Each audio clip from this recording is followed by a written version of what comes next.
morning, everyone. I almost said good evening because I was trying to say that. Welcome, everybody, to the Holland Land Office Museum for our Java with Joe series. This is our free morning coffee and donut series. This year we're very happy to have Tim Horton sponsoring it, so they donated all the coffee and donuts for it, so thank you to them.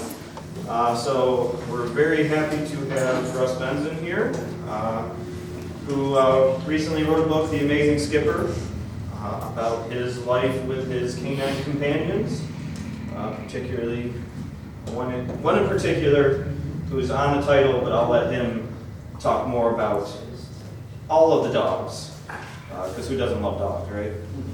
Yeah. All right, Russ, take it away.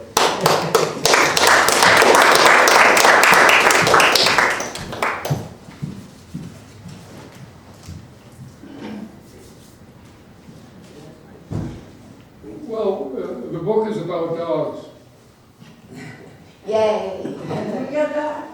but it was kind of a ruse to get you here. Dogs are kind of so-so.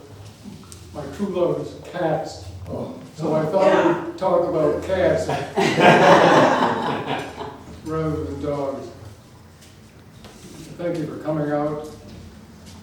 Can you hear me? My voice isn't the strongest.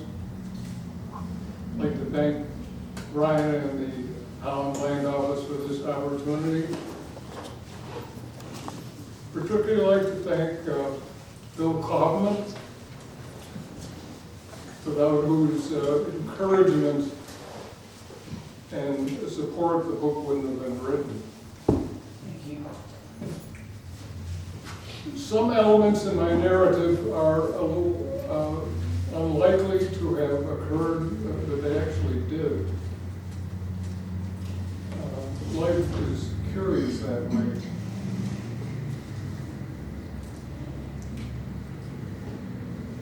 I grew up in the hills and valleys of Eden, and from about the age of 4, I started exploring the woods, fields, and beautiful creek bottoms. It started just out my back door. So at an early age, I was always out in the woods. It was a natural progression then.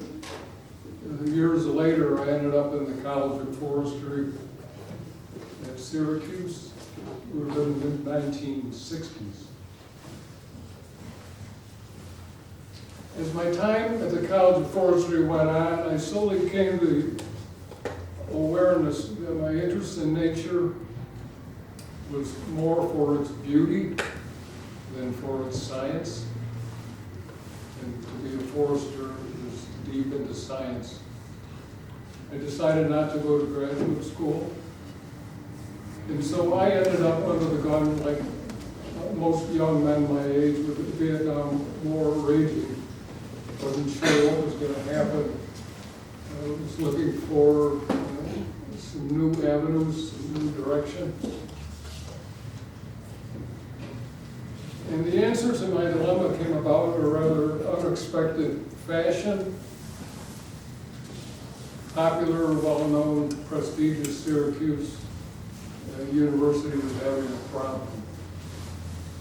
Co-eds were getting assaulted at night around their dorms and on campus.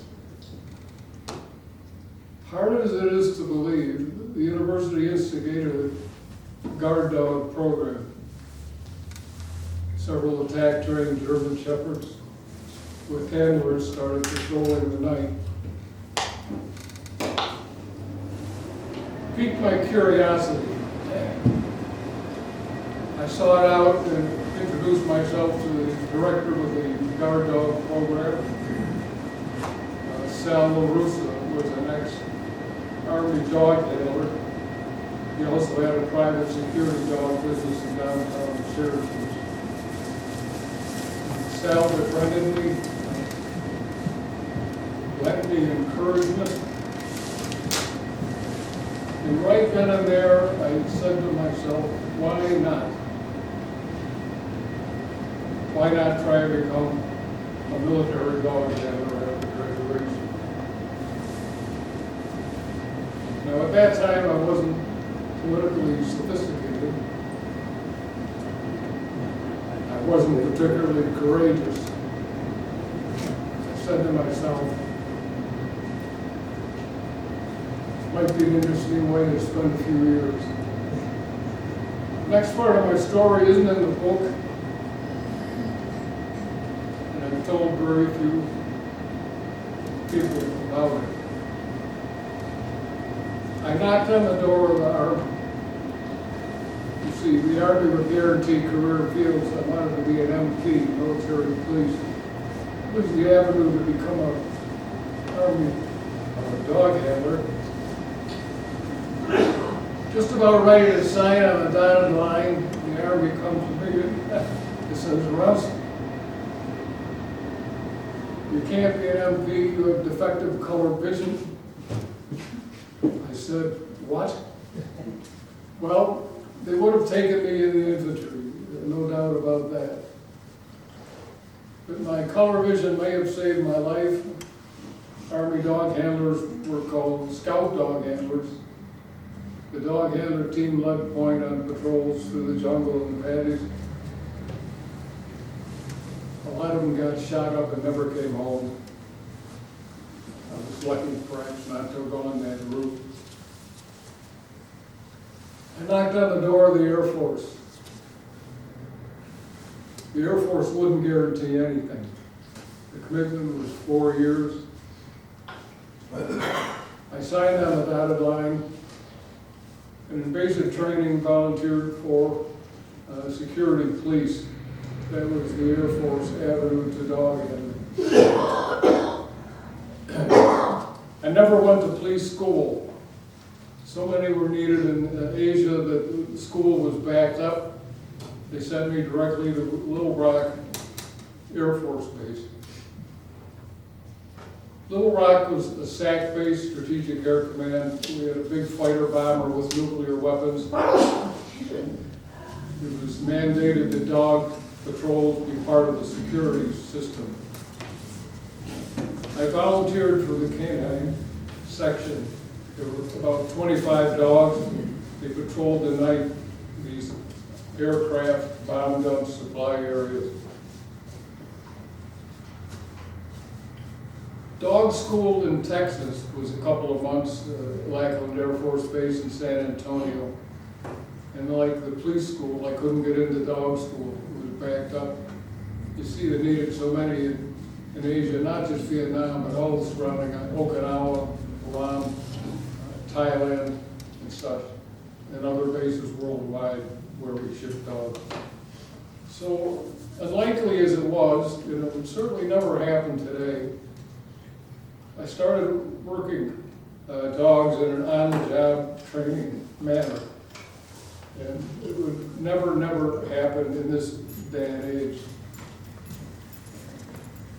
My first dog was a very mild sort, Baron.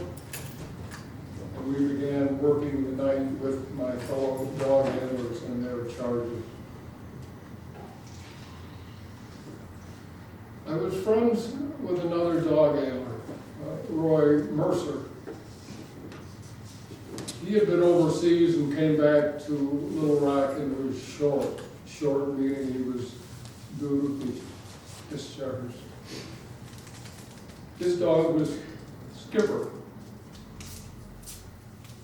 The book calls him hyper-aggressive, fire-breathing, borderline uncontrollable.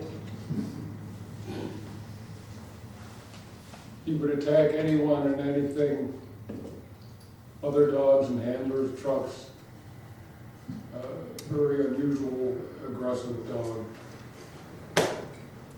It was common at that time, if you were an experienced dog handler, to take over better dogs if the opportunity presented itself. Mercer was discharged. Skipper sat in the kennel. No one wanted to deal with him. And besides that, they thought he was unreliable and dangerous. rookie me always admired the dog, and I asked to take him over. My kennel master was Tommy Sheehan. He had been seriously hurt in an altercation, base invasion in Vietnam several years prior. Spent many months in the hospital recovering, got assigned to Little Rock. Quiet man of few words, never spoke a word about his being injured in Vietnam. And at that point, I was new to the section and I didn't know. I asked him to take, if I could take over Skipper. He looks at me, and it's in the book. He says, Russ, the dog is a handful, you're green as grass, and you haven't been to dog school yet. Well, Combination. what do you do if you meet a pretty girl? You sweet talk her. I said, you can teach me all I need to know, Sergeant Shea.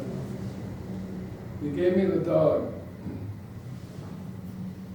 Highly unlikely and unwise. If I screwed up with a dog and he got loose and creamed someone, I'd have been up Schitt's Creek. And Cheyenne's career would have been over. He went out on a huge limb to give me this dog. And it doesn't make sense then or now. I guess he saw something in me who figured I could handle it. Very unusual. I sat in front of Skipper's kennel for several weeks or so, feeding him a line of sweet talk and offering him treats. And finally it appeared I was making headway. He no longer growled at me. I was at the kennel one Sunday, and the man on duty was Dave Dimmick, who was a friend of Mercer, the dog handler. And I said, I think Skipper's ready to come out. And he said, he knew the dog. He said, be careful, he's going to jump you and grab your arm. I let him out and he did crunch. It was a greeting. He was saying, hi, Ross. We went for a long walk that started a partnership of about 18 months before I was shipped solo to Thailand. I toned down his aggression by giving him a lot of obedience. He became somewhat more manageable. He still wore out leashes, with his pulling and tugging and attacking other things. I found out early on he was 100% reliable and friendly. We worked the night. I couldn't wait to get to work. The Air Force, with all its regimentation, was certainly not my cup of tea. It did not like the Air Force. My canine duty and work with Skipper was a gift from heaven. So we worked the night. I couldn't wait to get to work. I was in a circle of friends, and on days off we occasionally go into Little Rock for dinner. The refrain was always the same. We gotta wait for Benzin. He's out of the kennel visiting and playing with his damn dog. As time progressed, Sheehan saw that I gained more and more control over Skipper. He made another unlikely suggestion. Why don't you join the canine drill team? You and Skipper. There were 5 dogs and handlers on the drill team, and they put on demos for the public, for example, Armed Forces Day. And we march in close formation to obedience commands, do some obstacle course work, and we'd end up with some attack exercises. I thought that sounds great. The other members of the dog team said that doesn't sound great, because they'd have to deal with this dog in close quarters. An unlikely result, while marching in formation, Skipper not once went after another dog or handler. So noontime, we might be putting on a demo for the public and everything went smooth. At night, going to post, he'd be his old self, going after everybody and everything. But it all worked out. I recall one demo. Tommy Shahan was down at the end of the training area. The public was on the other side of the fence. And he was talking about what was to occur in the attack exercises. Skipper and I were up around the bend, out of sight.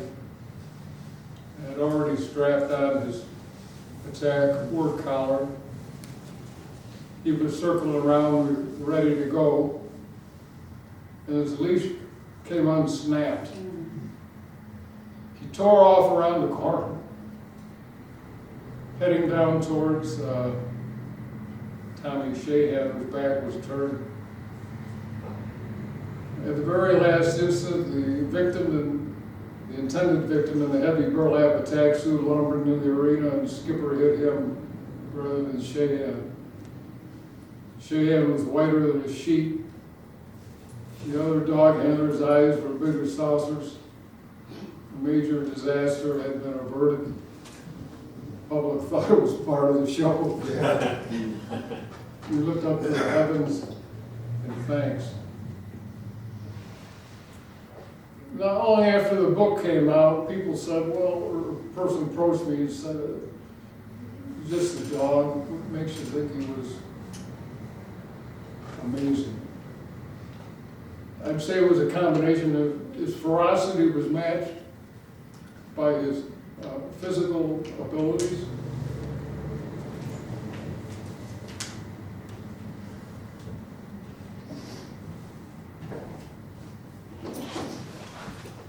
I'll pass this around. This is a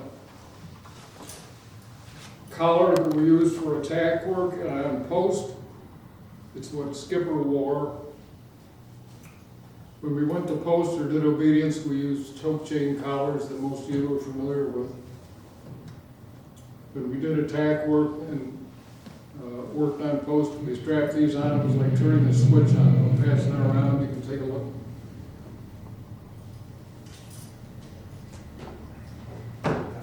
If I follow my ass, pick me up.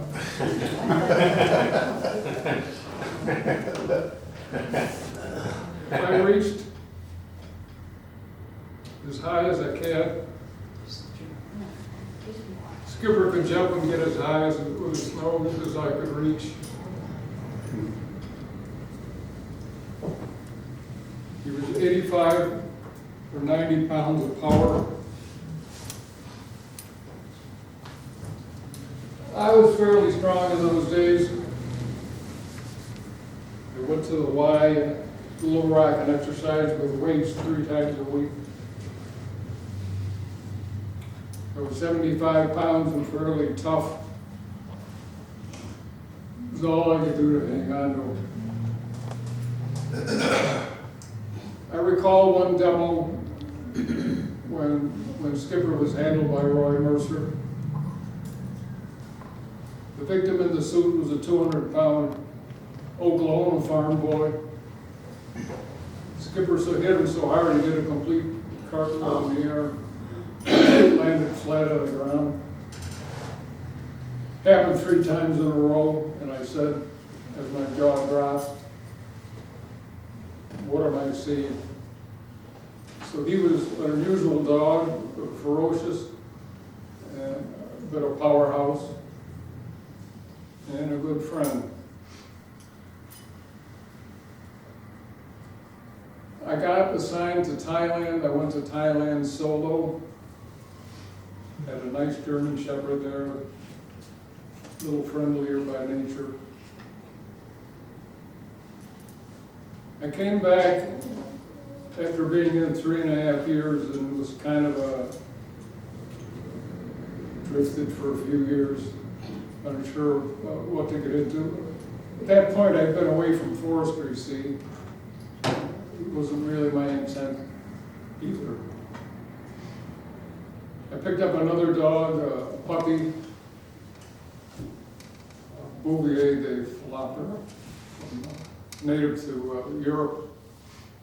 He became my buddy. A couple years into it, I took a job managing a dog kennel in Niagara County, Lockport. My boss lived on a horse farm, and I got interested in horses. I was interested in horses when I grew up. They were up the hill. Friend Skip had a farm with horses and ponies. We did some riding. There were 3 teams of draft horses in the area needing to work the ground near where I grew up. All this came back to me when I got up in Niagara County, and I met some nice horsemen. More importantly, I got to know some blacksmiths who worked on horses' feet. Growing up in Eden, we just kind of rode them and their feet kind of wore down. It was not much of a deal. I don't think I ever saw their feet get trimmed. But up here in Niagara County were some skilled shoers. I kind of got to know a few of them, and just like Skipper's collar, turning him on, watching these blacksmiths work turned me on. And I thought maybe I could become a horse shoer. I applied for and got into a trade school, short-term trade school in Michigan. Came back a rookie, was befriended by some of these skilled shoers, helping me to move along in this very difficult, time-consuming, ageless profession. So about 10 years into it, I was fairly skilled. Went to Wild Rose Farm in Medina. Met a pretty young vet, Dr. Mary. Kind of a cute intro in the book. Her station wagon blacked me in and I couldn't get out. 3 years later, we were married.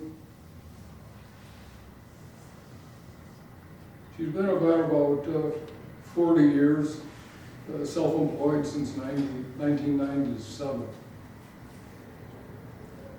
Since that time, I help her as needed. You might say she's an old school vet. The big heart, smart, dedicated, old school, no computers, no iPads. And in keeping with Bill Kaufman, no cell phones.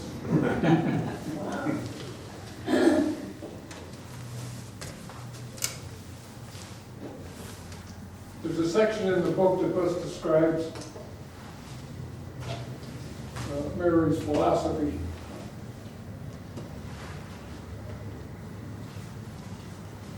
In your imagination, try to picture the door of Dr. Mary's clinic. Down near the bottom is a small buzzer button.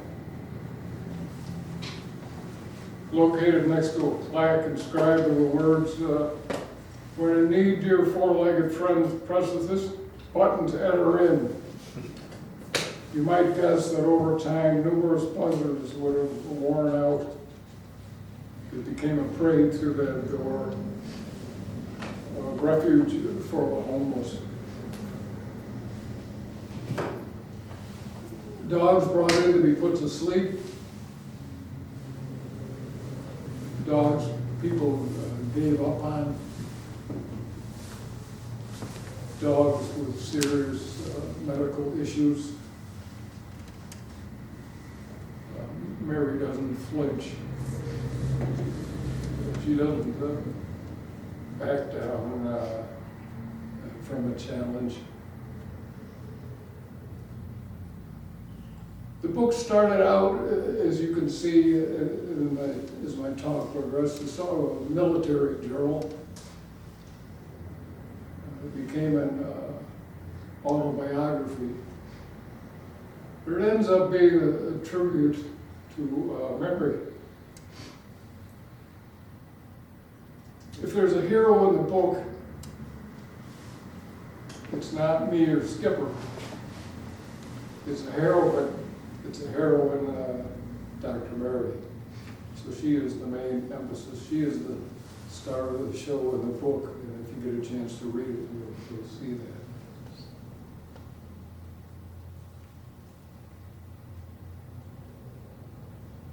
I never saw a Skipper after I left Little Rock. Little Rock ceased becoming a SAC base. They scrapped the fighter bomber. It was actually kind of a junker. It was supposed to carry a nuclear weapon to Spain and then on to Russia. It was a hot rod, but it was highly unworkable. Maybe 100 or so were made, about 25% crashed. No longer a SAC base, Little Rock didn't need dogs as part of the security patrol. The Skipper got shipped out to Ellsworth Air Force Base in South Dakota and lived out his years. But he's always on my mind. And lots of things important in life happened to all of us, myself included. I got this damn dog dancing around in my head. So it became the impetus for writing. I write little profiles about him and send it to some of my dog handler friends. There's 3 that I write to and talk with from Little Rock, and they knew Skipper. And it kind of evolved into a book. I got to know Bill through a quiz. Where do you suppose I met Bill? Any takers? You're down on him. Dwyer Stadium. I see that. And Bill suggested maybe a book would be good, so I wrote the book. And Skipper is in my dreams, he's in my memories. We patrol the night together, and that's kind of an overview of my book. Part with just a few words. I've led a charmed life, and it continues. But it's all been bittersweet. Most of you know that I regard it as true. The Vietnam War should never have been. All those lives lost on both sides, including a dear friend I went to high school and college with, Dave Finger. That's about the end of my tale. Maybe you've got a question or comment?